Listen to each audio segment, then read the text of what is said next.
하나님께서 이 말씀으로 우리에게 은혜 주시기를 소망합니다. 솔로몬 왕 이후 이스라엘은 남유다와 북이스라엘로 갈라지게 됩니다. 그리고 안타깝게도 두 왕국은 모두 결국 이방 나라에 의해 멸망을 당하게 되죠. 많은 백성이 포로로 끌려가 바사 제국 아래에서 포로 생활을 합니다. 그리고 약 70년의 긴 세월 동안 그들은 포로 생활을 하게 되었고, 마침내 하나님의 인도하심으로 고향 땅으로, 포로 생활을 다 마치고 고향 땅으로 돌아오게 되죠. 그러나 그들이 마주한 예루살렘의 모습은 참담했습니다. 집들은 무너지고 불에 타버렸습니다. 무엇보다 그들을 지켜주고 있던 예루살렘의 성벽이 불타서 다 쓰러져 있었습니다. 무너진 성벽의 틈으로 이방 나라들의 침입이 그 가운데서도 끊임없이 이어졌고, 고향으로 돌아온 이스라엘 백성의 삶은 여전히 공고했죠. 바로 그때 하나님께서 바사 제국의 관원으로 있었던 느헤미야를 예루살렘 성벽에 재건하는 데 사명을 주십니다. 느헤미야는 그 부르심에 순종하여 예루살렘으로 와서 일을 시작하게 되는데요. 이 일은 결코 쉬운 일이 아니었습니다. 이 성벽 재건 사역의 실패를 위한 안팎의 공격과 방해가 끊임없이 있었죠. 협박과 모함이 뒤따랐습니다. 악의적인 소문이 퍼졌고 심지어 그의 생명까지 노리는 사람들이 있었습니다. 그럼에도 하나님께서는 느헤미야를 지켜주셨고 위기를 헤쳐나갈 수 있는 지혜와 능력을 그에게 주셨습니다. 그 은혜로 무너진 성벽은 52일 만에 다시 세워지게 됩니다. 인간의 계산으로는 사실 불가능하게 보인 그런 일이었으나 하나님의 도우심으로 그 일들이 이루어지게 된 거죠. 이런 흐름 속에서 오늘 느헤미야 8장의 말씀이 이어지고 있습니다. 오늘 8장 1절의 말씀 제가 읽어드리도록 하겠습니다. 이스라엘 자손이 자기들의 성읍에 거주하였더니 일곱째 달에 이르러 모든 백성이 일제히 수문학 광장에 모여 학사 에스라에게 여호와께서 이스라엘에게 명령하신 모세의 율법책을 가져오기를 청하매라고 말씀합니다.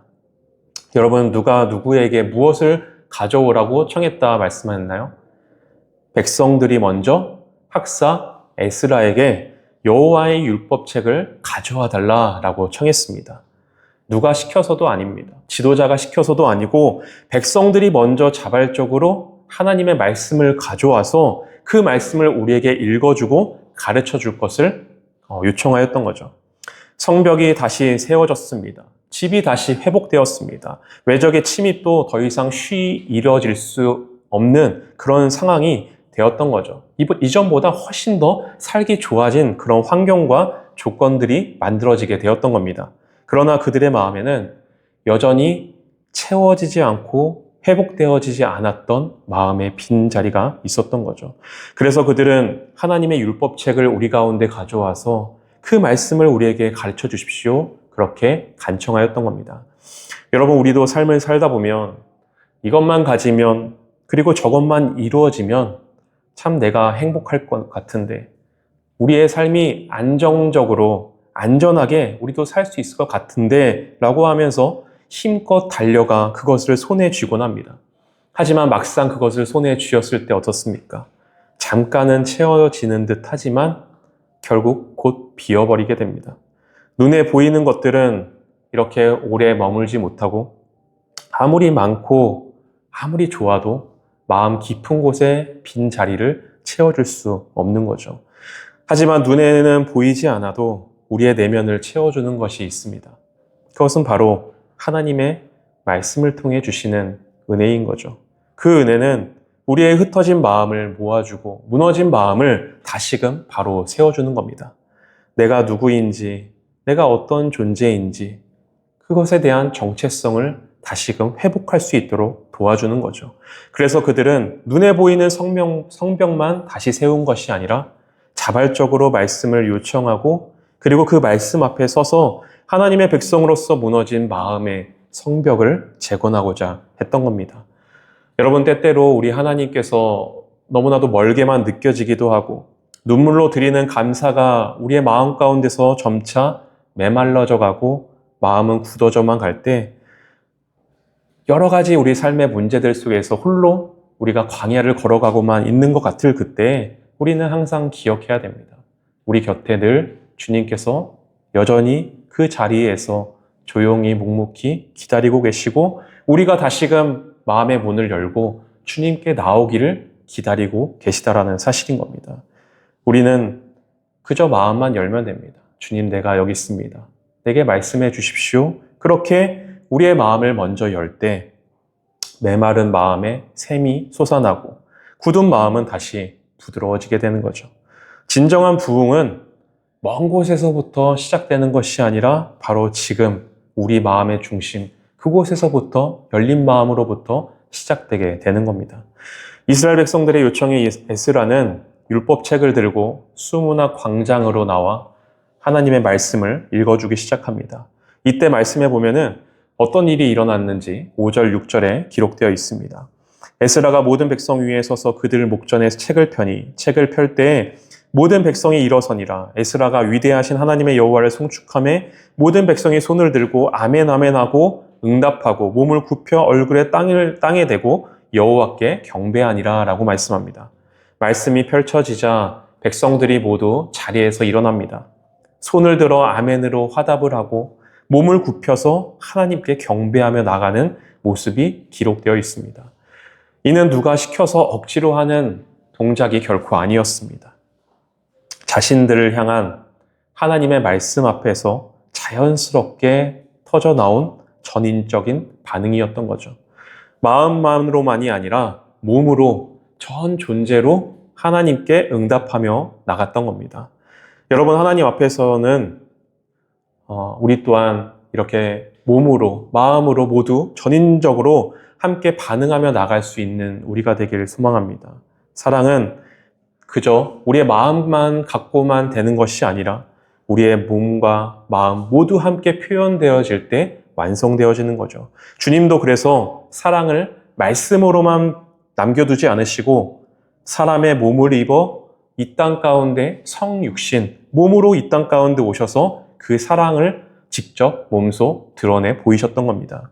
그 주님께서 우리의 또 역시, 그 주님께 우리 역시 몸과 마음으로 우리의 전 존재로 반응하며 응답하며 나아가는 것이 마땅한 거죠.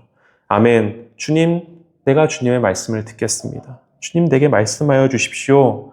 이러한 고백이 우리의 시선과 손짓에 그리고 우리의 무릎에 이어질 때 예배는 우리의 삶 전체로 이어지게 되는 거죠. 여러분, 그렇게 온 마음을 다해 예배하고 말씀을 들을 때 백성들에게 일어나는 일이 있습니다. 8절과 9절입니다. 하나님의 율법책을 낭독하고 그 뜻을 해석하여 백성에게 그 낭독하는 것을 다 깨닫게 하니 백성이 율법의 말씀을 듣고 다 우는지라 라고 기록되어 있습니다. 말씀을 깨달음과 동시에 메마른 눈에서 눈물이 흐르기 시작합니다. 하나님을 떠나 지었던 죄가 기억나 눈물로 회개를 하고 그럼에도 불구하고 자신들을 용서하시고 또 사랑해 주시고 여기까지 인도해 주시는 그 하나님의 은혜를 기억하며 감격하여 눈물 짓게 되는 거죠.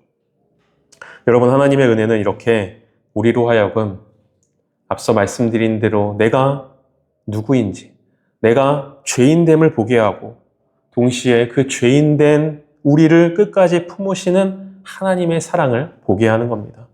내가 어떤 존재인지 다시금 확인하는 동시에 우리를 품어 안으시는 하나님의 사랑을 다시금 재발견하게 되는 거죠.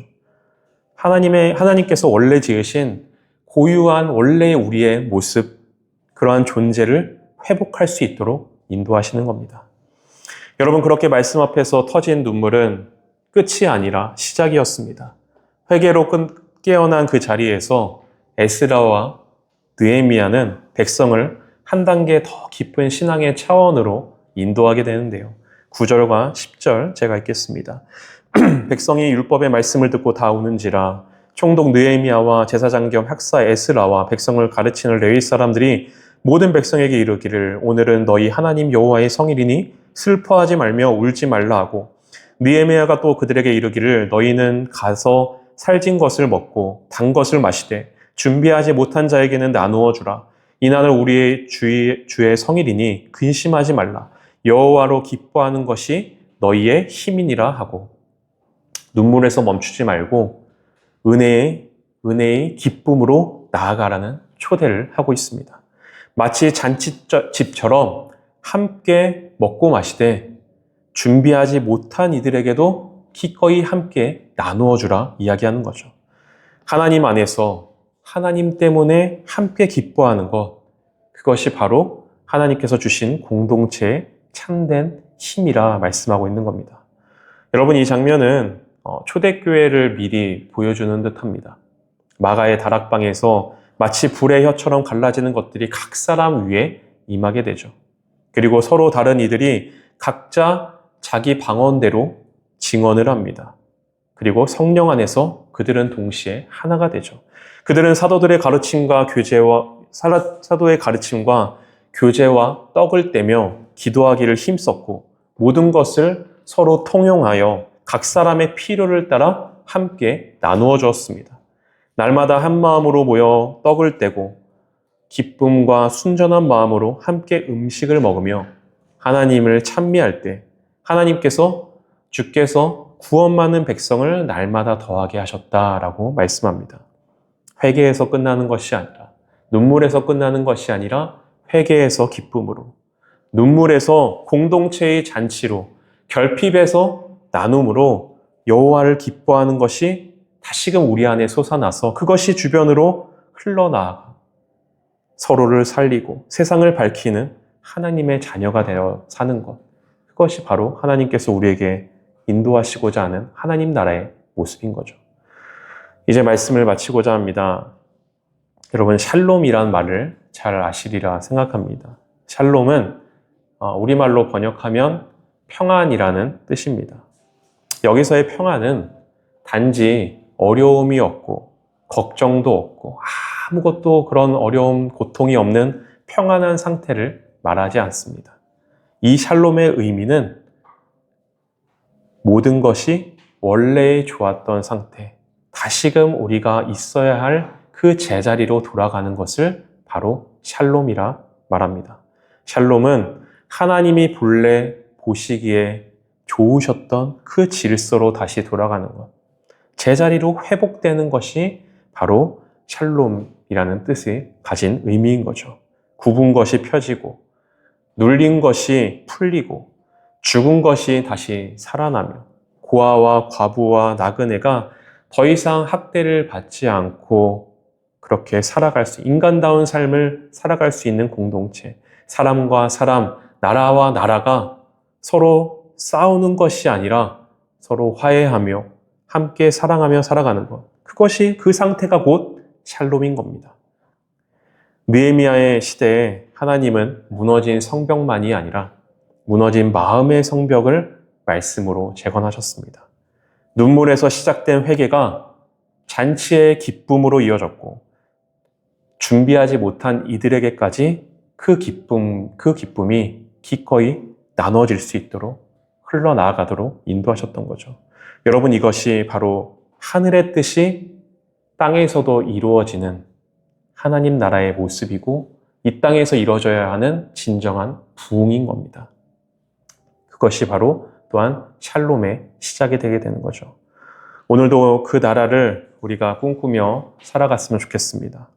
우리의 마음과 가정과 일터와 그리고 교회 속에서 말씀 앞에 서는 용기, 서로를 향한 나눔, 그리고 주 안에서 기뻐하는 힘이 우리 가운데 넘쳐나 샬롬의 은혜가 우리의 삶에도 회복되고 그 은혜가 우리의 삶 가운데도 풍성해지는 은혜가 있기를 간절히 소망합니다. 함께 찬양하도록 하겠습니다.